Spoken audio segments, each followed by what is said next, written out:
Ever since its conception in 1989, Asus has spent 27 years in the pursuit of gaming perfection.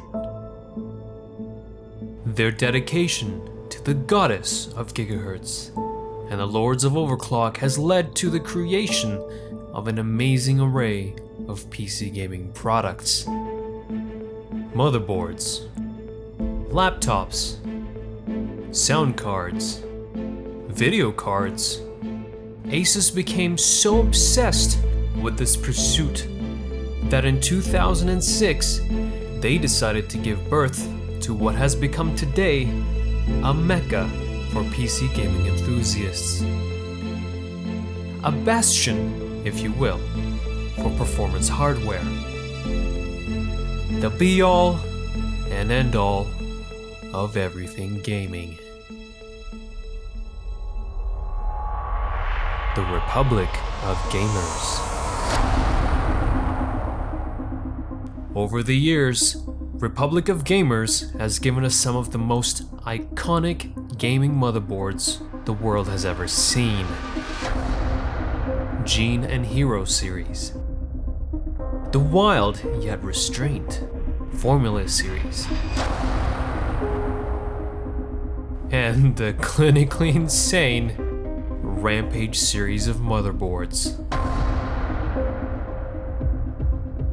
So, this year, for their 10th anniversary, Asus knew that they had to raise the bar once again and create something very special. And you know what? That is exactly what they did. Welcome everyone to the Republic of Gamers Rampage V Edition 10, or as I like to call it, the Rampage Black.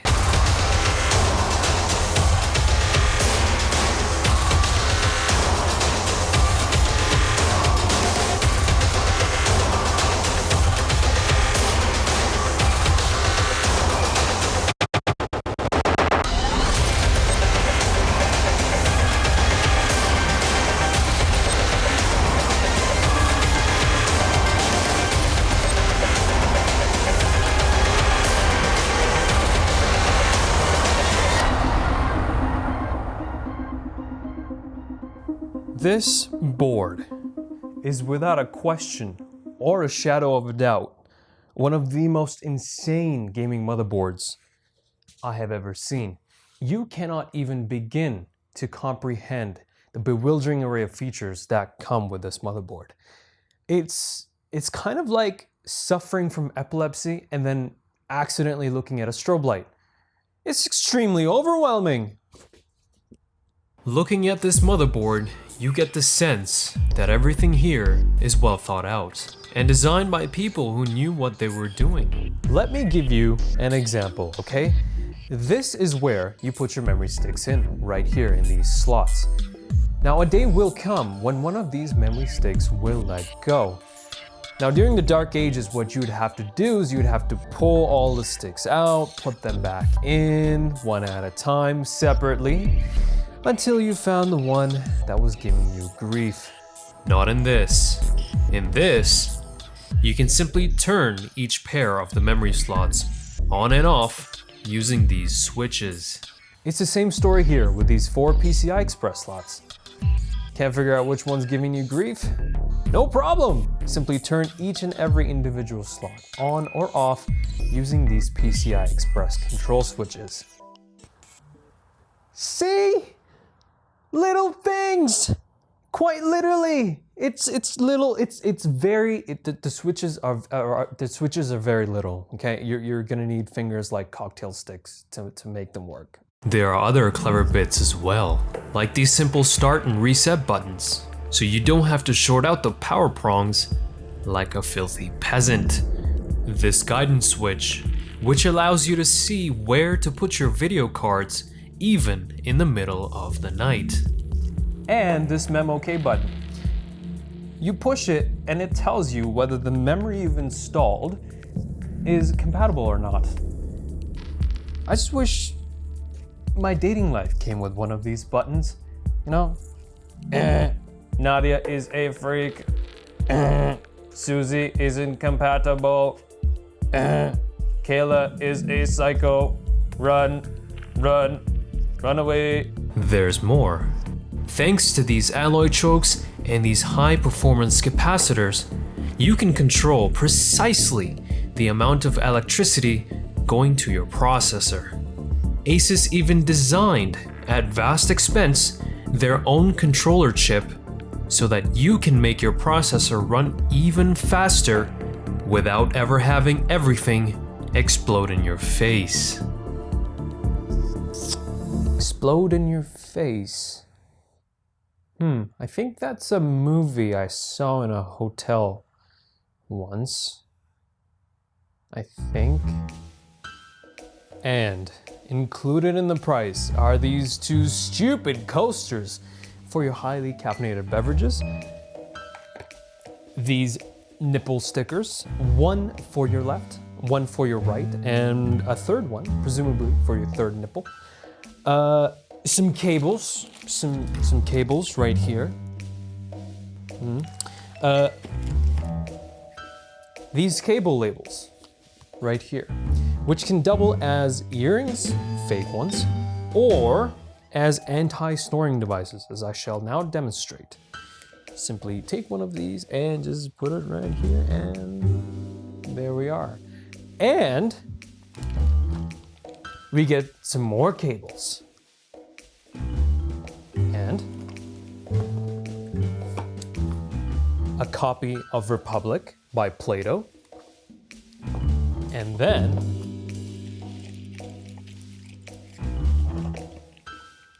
we get, that's right, some more cables. There's cables literally everywhere here. Oh my. And since no one outside of an old age home uses a CD drive anymore, Asus has also included this. That's right. This is exactly what you think it is. All the drivers and utilities that you will need on a USB stick! But this motherboard comes with what I think is one of the best accessories. Okay, look. Almost every motherboard today comes with onboard audio processing hardware. And this board is no exception. In fact, the supreme effects that come with this motherboard is a lot better than most onboard audio processing hardware that exists today. But it's still onboard audio. Audio processing hardware should be kept away from other electronics, because no matter how shielded it is, it will still get interference. And using a decent pair of headphones with onboard audio, it's like hiring an $800 an hour escort and then taking her to an $80 a night motel. What? Which is why Asus has included this, a USB DAC. Its sole purpose is to turn Bieber into Beethoven and Iggy Azalea into Adele. If you start nursing a semi in your pants when you hear the words like flat, 96 kilohertz, 24-bit, you owe it to yourself to experience your music the way it was designed to be heard. And this hi-fi DAC is designed to give you that experience. At the heart of every motherboard lies its soul, its BIOS. Corrupt it, and you will turn your hardware into a glorified paperweight. And because someone out there is going to be an idiot, Asus has given the Edition 10 not one, but two souls. And you can do more, like resurrect an old copy with the touch of a button. Play eeny meeny miny mo between the two BIOSes. And even update it straight from the intertubes. Now in the old days, you had to sacrifice a goat and drink its blood, just so you could update some motherboard's BIOS. Your hardware is like a caged animal. it comes with a lot more potential than it says on the package. Now you can unlock this extra power in your RAM, your processor, your video card, and even your storage devices with the help of your BIOS. And thanks to the BIOS that's in this motherboard, you can do exactly that without the need of an electrical engineering degree. There's an easy mode for dithering idiots, where you can boost your RAM, control how much air your fans push in and out of your case, and how hard you want to push your system. And then there's an advanced mode, where you can set the 1-core limit ratio and the PLL termination voltage. Whatever 1-core limit ratio and PLL termination voltage are. This board has probably one of the most robust BIOSes ever created. Stevie Wonder could overclock his computer using this. Look, there's even a notepad for you to take notes. I'm surprised it doesn't come with a lab coat and some goggles. There's even a setting for something called an LN2 mode. Yes, that stands for liquid nitrogen. It turns out that when you push your hardware to the limit, it gets very hot.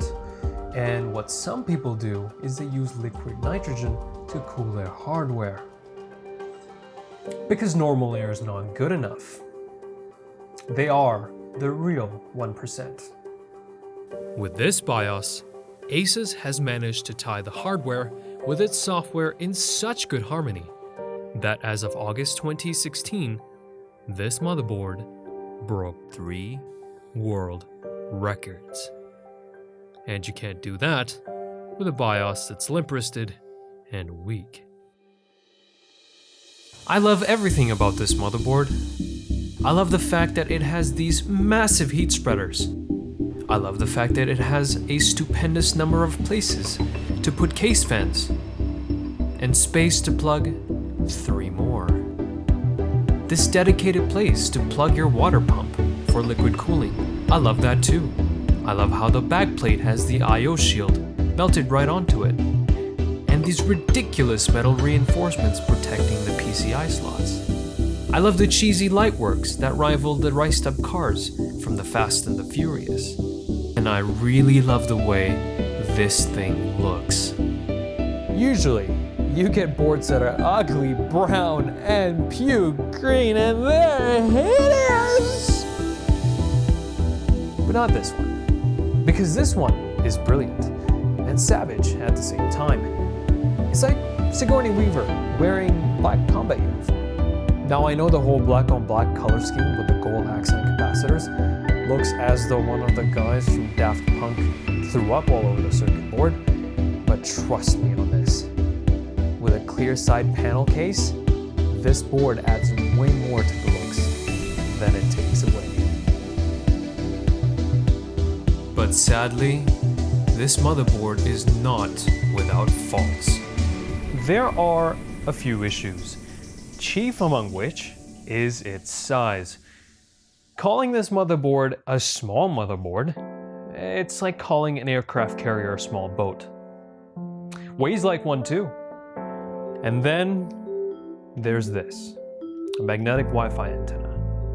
Probably the most useless accessory ever fitted to a motherboard. Trying to play video games on a Wi-Fi connection is like trying to run a 100-meter race while doing a handstand.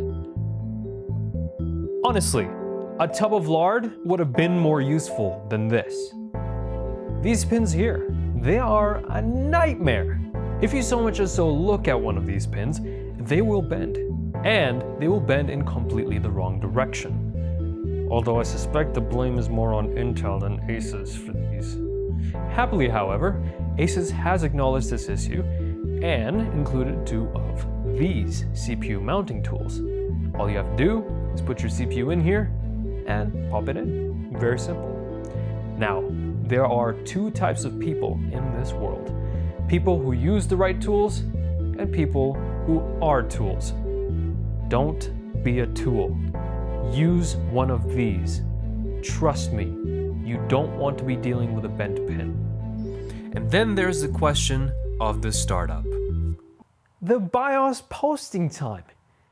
It's appalling.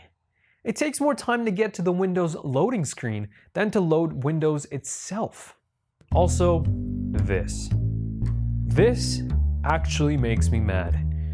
Now I know I said earlier that this is God's greatest gift to humanity, but what I didn't tell you is that this goes inside your case in a 5 1/4 inch bay. Who uses a 5 1/4 inch bay anymore? Okay, alright, so here you are. Oh, I've done all my research, I've bought all my new components, I've spent a good amount of me money on these components. Now all I want is a glorious new chassis to encompass my efforts, to show off to the world all the research and all the hard work I've done and put into this computer.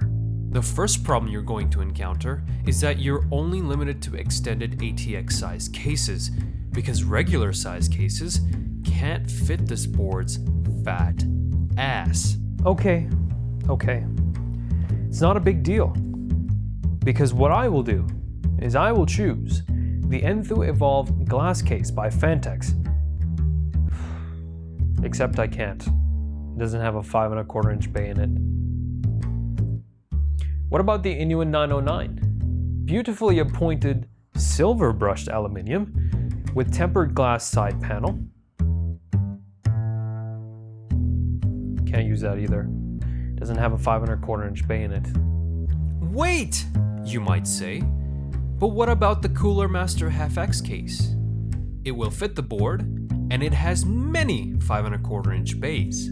Yes, very true. But I'd much rather have herpes.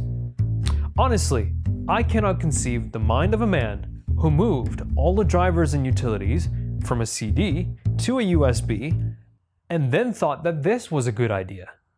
I became angry. So angry that I went on a journey. And on my journey, I came across a man.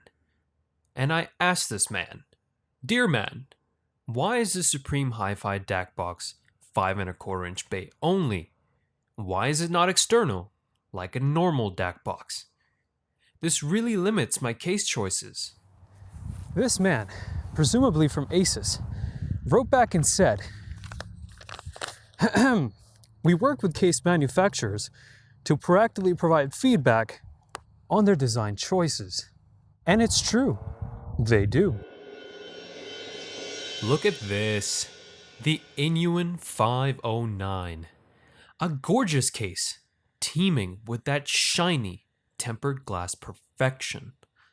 It even has a 5 1/4 inch bay, and it's certified by Republic of Gamers themselves. But this case has another problem. It doesn't exist. Well, it kind of does, because it was shown off in January during CES 2016, but without an official release date. And it's now August. And we don't know anything about its release date still. But that's okay, because you will persevere, and you will find a case.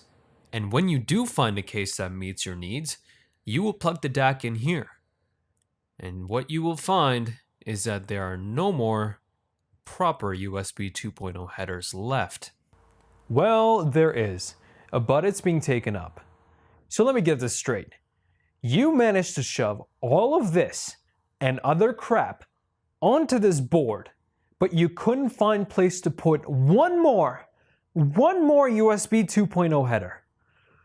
I'm going to have an aneurysm! But the one problem that dwarfs them all is its price.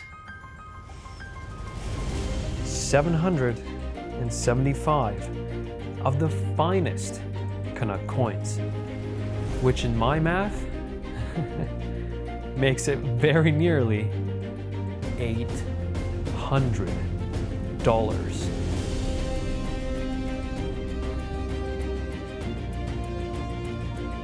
You would have to be apocalyptically stupid, insane, daft, soft in the head to spend this much amount of money on a motherboard.